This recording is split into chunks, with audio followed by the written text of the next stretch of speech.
Okay, so I think I can start introducing the speaker. Today I have the honor to introduce Bonaventura Tagliafierro from the Yes. University of Salerno in Italy, and the title of the talk is a CFD tool for the simulation of renewable energy devices using GPU accelerated hardware. So thanks, Bonaventura, and the floor is yours, sir. Okay. Thank you, Juan, for your introduction. So my name is Bonaventura, and today I will be presenting this work that I was already mentioned before, so no need to repeat it. And so first I would like to present myself here. So I am Bonaventura, said, a PhD student at the University of Salerno in Italy. And so my PhD is in civil engineering. And I mainly deal with the design of steel structures, earthquake engineering, and structural safety. I'm collaborating with the DualSPHysics team on a project that aims at developing a computational framework for the simulation of renewable energy devices. This project is the group with which I'm collaborating is based in Spain at the University of Vigo. And between these topics, so just as a side note, I got a scholarship to work on something that is close to what I'll be showing today, funded by the Fulbright Commission in Brussels. So the main topic of my presentation is will be about the simulation of numerical simulation using a tool for multiphysics simulation of floating offshore wind turbines. This is a project that Professor Madjid Karimirad from Queen's University Belfast and I initiated some time ago. And the objective of this project was the validation of an SPH framework, which we will see shortly what is the meaning of this word. A CFD simulation, so we want to implement real sea-state simulation using a CFD framework. And we want to do this using a GPU supercomputer. So finally, we got some funding from Horizon 2020 Action, which is the HPC Europa 3 project. And so I was awarded a scholarship to work together with Professor Madjid Karimirad at Queen's University for 4 months. Here the outline of my presentation. So after a brief introduction, I will introduce you to the SPH numerical method, which is short for the Smoothed Particle Hydrodynamics method. Then I will present the DualSPHysics code, which implements an SPH formulation. And then we move to the main body of this presentation, which is about the simulation of floating offshore wind turbines. The presentation was titled, so in the title of my presentation, there is a word about renewable energy devices. And for that, I would like to show you other simulation performed using a similar approach of wave energy converters. So to begin with, when we want to simulate structures interacting with ocean waves, in a certain way, we need to deal with fluid modeling. We have two choices here. We can use linear potential flow-based models, which can be time or frequency domain models. They are really fast and efficient, but they rely on some simplification of the problem, and which make it not suitable for any application. On the other hand, we could use CFD models, which are based on the Navier-Stokes equations. They are time-consuming, but they are more, let's say, reliable. In this context, we can use two different frameworks. One is the mesh. We can go with mesh-based methods, which are kind of classical methods, and we can use meshless methods. And the SPH method, so the Smoothed Particle Hydrodynamics method, is framed within this particular branch of CFD modeling. To better understand what I've shown in the previous slide, here you can see this chart, which proposes a linear relationship between the fidelity of a method and its computational expense. So in a certain way, you can see that moving from potential flow-based method and going to CFD, so where we solve the Navier-Stokes equations, we increase the fidelity of our model. But at the same time, we are increasing the computational effort required for solving this problem. But we have to distinguish here what is the goal of our simulation. So in a sense, if we want to deal with, for example, this relates to WEC, wave energy converter simulation. If we want to deal with power production mode and we are happy with linear regions, so where there is the coupling between the hydrodynamic of the system and the response of the system is not so strong, we can use, for example, potential flow-based methods without having too much trouble. But if we are interested in the performance of these structures under highly nonlinear problems, we will need to go for much more trustable systems, which can be built using CFD. So now we introduce the SPH numerical methods. In the smoothed particle hydrodynamics, or as it is often called the SPH method, a continuous domain is discretized into a set of particles, which a set of computational nodes, which we call particles, in which we are computing the properties of this domain using an interpolating function, which is the one shown here, which uses a kernel function to weight the contribution of the neighboring particles. So here on the right is shown the way the interaction of the particles among the particles is computed. Within the SPH framework, the Navier-Stokes equation can be discretized using and rewritten using the SPH formalism in this way. So you may notice here that we are using the mass conservation equation allows for variation inside the density field. So for this formulation is called weakly compressible SPH. So for this, we need a third equation to close the system of equation. And so this way we can solve the system of equations and march the system to the next time step.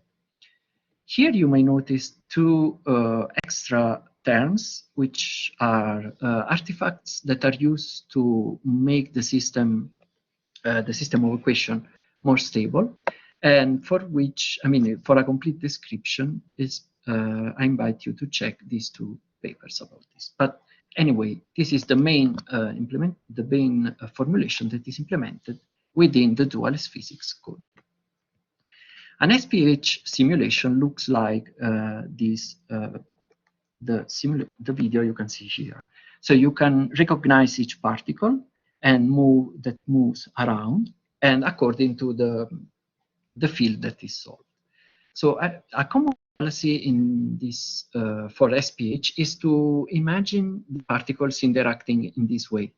But actually, the nodes have no sides, so they are not interacting because they have a solid shape, but they are interacting because we are solving equations, and they are in touch because there is a kernel function.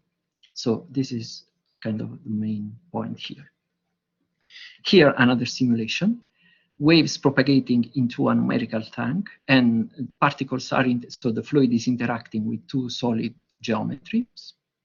And so here you can see that we can follow the trajectories of the particles. And so this is another example of an SPH simulation. So the use of the SPH method is really convenient when in comparison to mesh-based CFD codes, when we need to handle really complex geometry, or we are dealing with problems which involve really big deformations, when we have multi-phase systems, and in principle, they are easy to couple with other methods. On the negative side of this, for the SPH method, we have that since the model is quite young, we need further research on boundary conditions and turbulence treatments, because still it's an open field for research. Most of all, they are computationally more expensive than mesh-based CFD codes. So now we move on to the DualSPHysics code. DualSPHysics is the result of a collaborative project which involves many institutions across Europe and also some partners from the US. And so the code is released under the LGPL license, which makes it usable also for industry, and it really promotes its use across industrial partners. The code comprises highly parallelized structures, which is developed into two forms. So there is a CPU version and a GPU version. This is so in this way, the code is capable of exploiting CPU accelerated hardware, but most of all, GPU accelerated hardware. In most of the cases, the code is applied to solve real engineering problems. And for that, most of its development goes towards including new features that come from real needs. One of the ways to expand the usability of a CFD-based code is the use of coupling techniques. Here, an example that relates to the simulation of wave energy converters. So in this slide, you can see some example of some concepts that are now under investigation of wave energy converters. So here you can see that along with solving the fluid dynamics of the system, it's important to include mechanical systems inside our numerical framework, such as, for example, you may see here point absorbers, a point absorber, and here an attenuator. So for this, we need special features to be able to handle this in real time. For this, DualSPHysics uses coupling with other libraries. So this is convenient because you can take pieces of code already written and tested from other groups, and you can blend them together to get a much more convenient framework. Within DualSPHysics, the libraries are coupled using a partitioned approach. So it means that there is a main loop that solves the CFD part of the problem, and then there is a call to external libraries.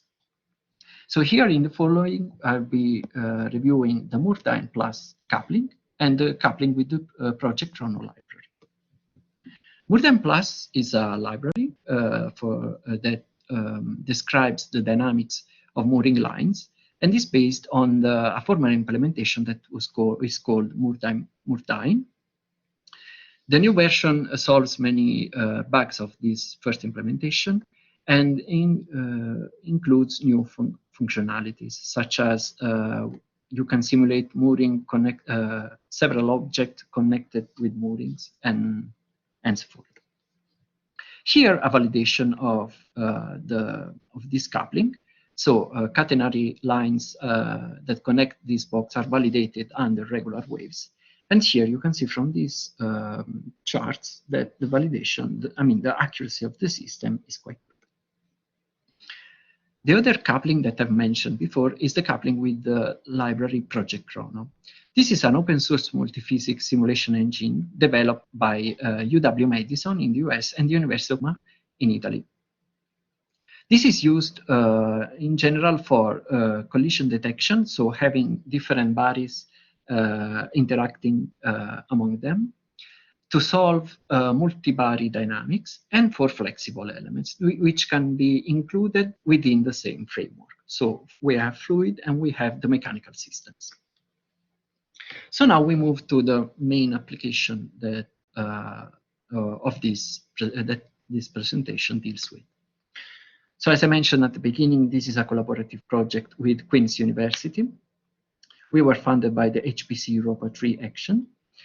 And apart from, let's say, a scholarship for me to travel to the UK and work and collaborate with Professor Madjid Karimirad, we got access to a supercomputational power. We had this access to ARCHER2 system at the University of Edinburgh. And in particular, we asked for access to the Cirrus 2 partition, which is the partition that has GPU accelerated computing nodes. The budget that we got was about 325,000 CPU core hours. However, using GPU, we had to convert it into GPU hours, which is using this this rate of exchange. So which was computed using 1 GPU hour is equivalent to 25 CPU core hours. And this is something I would like to explain further now. So starting from this, each computational node in Cirrus 2 has 2 CPUs and 4 GPU cards, so which are Tesla V100. So here we have a CPU, and here a GPU. So in order to try to explain this rate of conversion here, we can look at the consumption, so the energetic consumption of these devices. So one CPU, the TDP, so the thermal design power of one CPU is 150 watts. For one GPU, the TDP is 300 watts, so it's almost double. We are paying more or less here for the exclusive use of one GPU. And so for that, this is kind of to explain the exchange rate here. But then something more interesting can be understood from the following slide. As I mentioned before, the SPH has a high computational cost when compared to higher computational cost when compared to the simulation with mesh-based methods. So an example here for the simulation of 300,000 particles for a really simple dumb break and for 1.5 seconds, on using a CPU-based system, we can get ready with this simulation in 15 hours, which in and on itself is a lot of time. This is because the particles, the interaction is 1 order of magnitude higher than the one of mesh-based methods. And because since the solve is explicitly solved, the time step is much smaller than usual. So for this, we get this kind of high runtime for this simulation.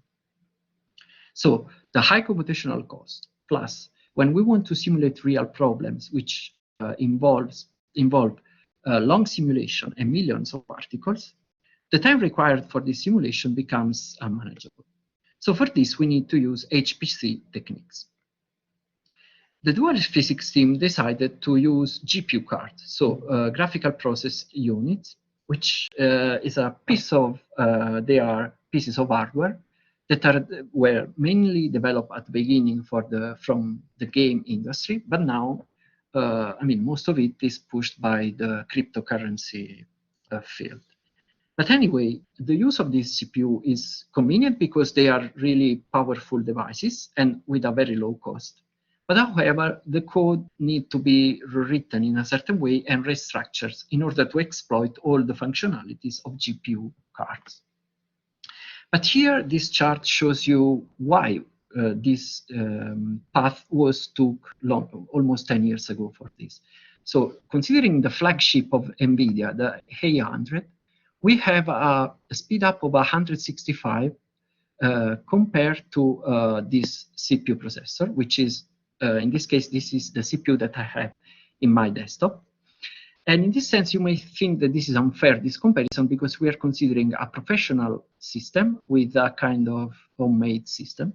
But however, if we consider a GPU card that I have in my desktop, which is a 2080, which is not the latest, but is a good one, we have a speed up of 110, which means that it's like we are using 1700 threads for one simulation. So this was, I mean, this computation was done for 4 million particles, which is something that allows us to manage engineering problems. So going back to the main part of this presentation, here is the geometry that we were interested in. So we want to simulate this structure, which is called a tension leg platform wind turbine.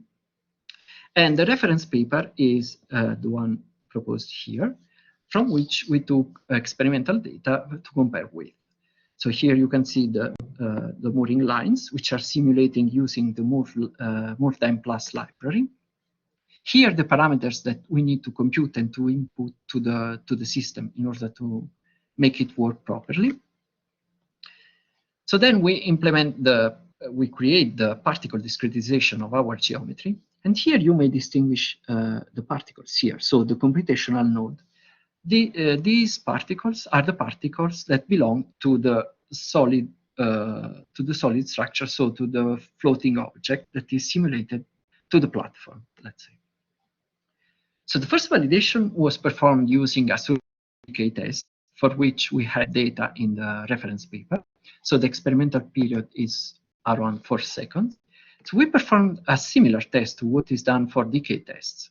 We pushed the structure off of equilibrium, and then we measured the motion of the platform, and from that we can compute the dynamic properties of our device. So here you can see a validation considering the motion in time of the device compared to the experimental solution. As you can see, the period is really well caught, and also the decay, this decay behavior, which is given by the fluid structure interaction. These two charts are available in the reference paper. So the reference paper, they performed this kind of validation for their numerical software because they were validating, or at least trying to validate, this fast solver, which is a potential flow-based solver against experimental data. So you may see there is a really huge deviation from the expected value here. We will try to fit data into these two charts as well. So in order to do that, we had to design a wave basin, so in which we are generating waves from one side. After one wavelength, they are interacting with our wind turbine, and then from that we can measure the response of the system. Here, the properties of the waves that we are simulating. As you can see, we have 11 different waves to be simulated. So it means 11 different cases. Here, the validation of wave propagation, generation and propagation, considering only the middle case here, just to showcase the viability of this setup. And then here you can see a complete simulation for this wind turbine. So you can see on the right here, the platform moving without fluid. So the simulation is just devoid of fluid. And so, taking the response of the system from a simulation, we can compute the response of the platform here and compare it to the input wave, which is in this case a fixed wave height. So going back to the charts proposed into the reference paper, here we can include the results from our simulations. And as you can see here from the red dots here, that show a really quite good agreement with the experimental data. And so this problem here is completely avoided because we are, so this system, including all the features that needs to be simulated. And under here, a brief explanation given in the reference paper for the lack of accuracy of this system. In this case, they justified this using a lack of viscous effects, that they did not implement this into their numerical model. So for this, we could say in hindsight that our numerical model is able to model with quite accurately the viscous effects. Here, the following investigation that we performed was with irregular waves, so using irregular sea states. And the results of the following investigation was compiled into a paper that is now under review, and hope it will be soon available on the internet. So now I'd like to move on to the simulation of other renewable energy devices, which are the wave energy converters.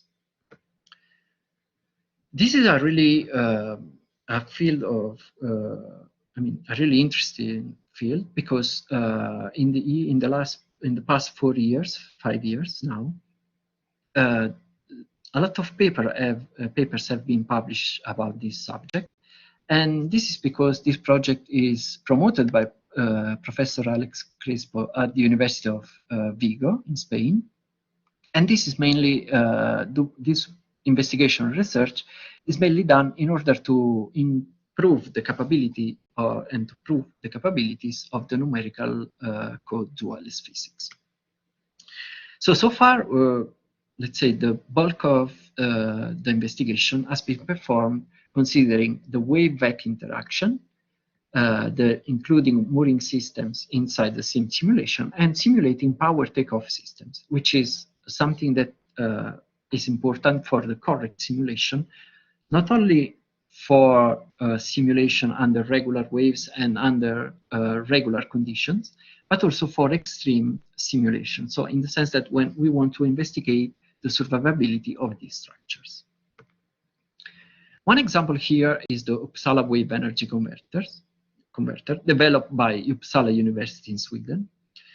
This device actually comprises a PTO system, which is the lower part here, which is what you can see here in this picture. So it's called a point absorber. So this is because it has a buoy that is floating at free surface. So it's facing the wave interaction. There is a mooring line here that connects the motion and transmits the motion of the floating body to the PTO system. And the PTO system is this complex device here, which is the part where the motion gets converted into electricity. So this is something that is important for our simulations. Actually, for the experimental tests, this PTO was simulated using this device. So this was in a dry dock, and this kind of contraption was used for the simulation of the harvesting function of the PTO. We can draw upon this schematic a mechanical model, and this mechanical model can be used to create an analytical description of this system. So at this point, what we can do is to either implement this set of equations inside our numerical model, or this is what we did. We created a set of features using the coupling with other libraries for the modeling of mechanical systems to create a system that was able to mimic the effect of the PTO system plus the connection to the float here. So for this, we are implementing some of the features available in the Project Chrono library. So here you can see that this is the translator, so the part that is moving, and this part is interacting with the end-stopping systems here. So a validation using the analytical solution provided in 2 slides prior. So you can see that increasing the resolution from here to here, the simulation gets quite accurate. And then the full validation for the system using a model for the simulation of extreme waves, which is called focus waves. So in this case, you can see that the agreement in terms of the motion of the float is quite good. And here you can see a zoomed view onto the PTO device. So the same simulation. So this is actually on the right is comparison with experimental data. And so you can see that the agreement is quite good. And also here a note on the runtime for this simulation. So in order to simulate 40 seconds of physical time and 3.5 million particles on a 2080, so it's the GPU that I have in my desktop, it takes 36 hours. And this is interesting because this paper, so the results shown so far are collected into this paper, but there is another paper available in literature, which is about the validation of the same system using a mesh-based system, a mesh-based model. And so the message here is that the CFD can be used for these kind of simulations, and the SPH discretization can do as good as other systems. Finally, since I have some time left, I'd like to show you another simulation for another device, which is kind of in between device. So here you can see the device. So we have a floating platform. Maybe from the motion here you can understand better. So the platform is more to the bottom here of the wave tank, and the flaps are located onto this platform.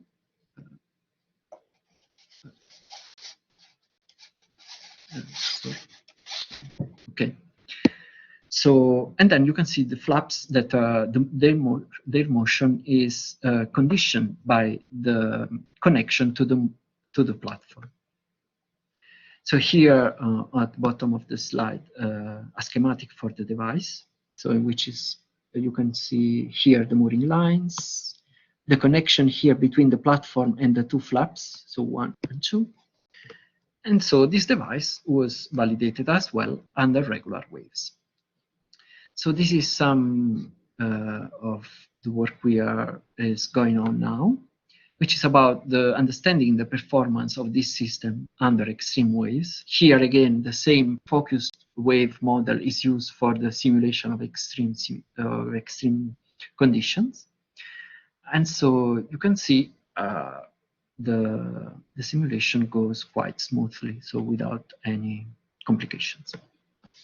So before closing, I'd like to acknowledge the support of my partners, in particular of EFI's lab at the University of Vigo in Spain, the technical support that has been provided by the EPCC team at the University of Edinburgh, and I would like to acknowledge the support of my supervisor at Queen's University, Professor Madjid Karimirad. So to close my presentation, so I have demonstrated that a CFD-based solver and based on the SPH technique can be as accurate or can have enough accuracy to deal with renewable energy devices under extreme wave conditions. We can simulate a wide variety of structures since we can use features implemented using external libraries, in particular in this case using MoreTime Plus and the Project Chrono coupling library. It is necessary to say at this point that it is something, this is a kind of good practice. It is always necessary to tweak your system to find the right balance between accuracy and runtime. Because sometimes we want to push our, but for that, when the runtime becomes too much, we cannot really afford it. So you need to use HPC systems, of course, but they come at a cost. And so this is a kind of engineering process as well. And then something that was key for what has been shown so far is the use of GPU accelerated hardware. So future work, we are investigating now more complex structures, so more complex systems such as other wave energy converters and other platforms such as, for example, some semi-submersible platforms for wind turbines. And also we are trying now to investigate the effect of control systems on the performance of renewable energy devices under extreme wave condition. And this is actually a project that we are carrying out together with University of Wisconsin-Madison with Professor Dannegro. So if you made it this far, thank you for your attention. Hope you liked my presentation, and should you have any question, please feel free to ask or to send me a message. Thank you for staying with me. Thanks. So if you have any questions, please, you can type them in the chat or you can raise your hand and unmute yourself, whatever works best for you. Yes, Gavin, please. Hi. So essentially, hi. Or ciao, indeed. The SPH is essentially an n-body simulation where you have a short-range interaction. So I was just wondering if you have any details of how the GPU version of this n-body code was implemented. You mean about the structure of the code, or? Yes. Yeah, sure. So I'm not the person in charge of this task for sure. And so for that, I can't really answer your questions. I'm sorry. That's all right. The other thing was more of a comment. I studied particle methods for CFD a long time ago, and I was looking at vortex methods. which are similar Okay. to SPH, but you take the curl of Navier-Stokes and then you discretize the vorticity field using particles. And this has a long-range interaction, not just short-range interaction. Mm-hmm. And we used to introduce vorticity at the boundaries and that dealt with the turbulent flow and the boundary conditions. And you mentioned that in SPH, it seems to be an open research area. Mm-hmm. And Yeah. I feel like we could link SPH and vortex methods at boundaries. It just sounds like a promising research avenue. And do you know who should I contact yourself or You can contact me for sure. Then I will put you in touch with the main developers of the code, who will be more than happy to hear your opinion on this for sure. Actually, some of them are here, so I don't know if they want to give you more detail on this. So Professor Alex Crespo is here, but I don't know. So, but yes, you can contact me for sure, and then. Okay, that'll just Okay. I'll weigh in. Okay. Okay. Thank you. Yeah. Thank you very much. Thank you.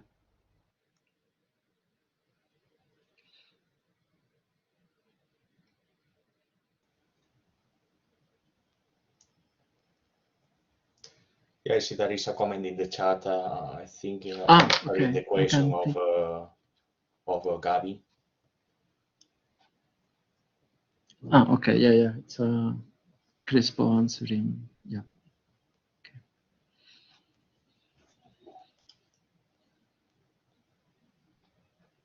Okay. So,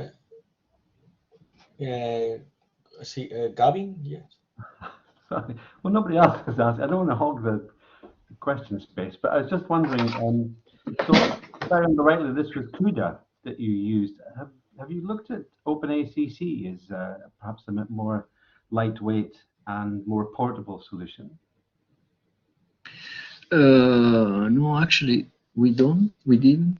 We haven't actually, and this is because mainly. So let's say the developing team has been focused on developing was porting the C++ version of the code into CUDA, into the CUDA version.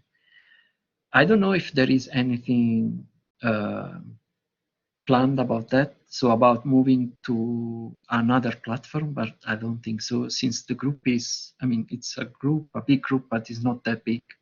So I don't think there is enough resources to move the code again onto another platform. So that's it. Even some people are asking about why can we use, for example, Radeon GPU cards? And so the team tried to use CUDA, and I think they will stick with it for a while now. I don't know if that was what you wanted to hear from me.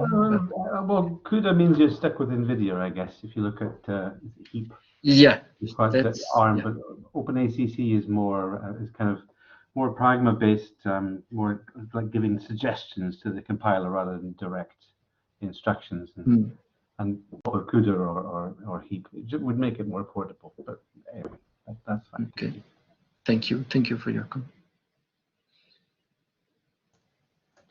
Thanks. There is also a question in the chat that said, is it possible to have an atmosphere, for instance, rotors on the wind turbine? Okay, thank you, Kevin. I'm sure there is some SPH implementation in which this can be done, but the code we are using is a single phase solver. So we are only solving the fluid phase regarding water. Actually, what we are thinking for doing this, for the problem mentioned here, is to simulate the wind effect using the same technique that is used for the fast solver. And so, yeah, there is a way to implement, let's say, the wind effect onto the motion of the wind turbine, but not using another CFD phase solution. So we are trying to simulate waves, but implement in a fictitious way the wind effects. I hope that was clear. Thank you, Kevin. Okay, so it's Okay. just I guess yeah, no more questions. So I think we can, in case that you have any further questions or you want to discuss more, there is the email address. You can contact the speaker and follow any questions that you may have. So thanks a lot for this interesting presentation, and thanks also the attendees for attending. And yes, have a nice rest of the day, and see you in future webinars. Bye for now. Okay, thank you to all of you, and thank you for having me. Bye bye.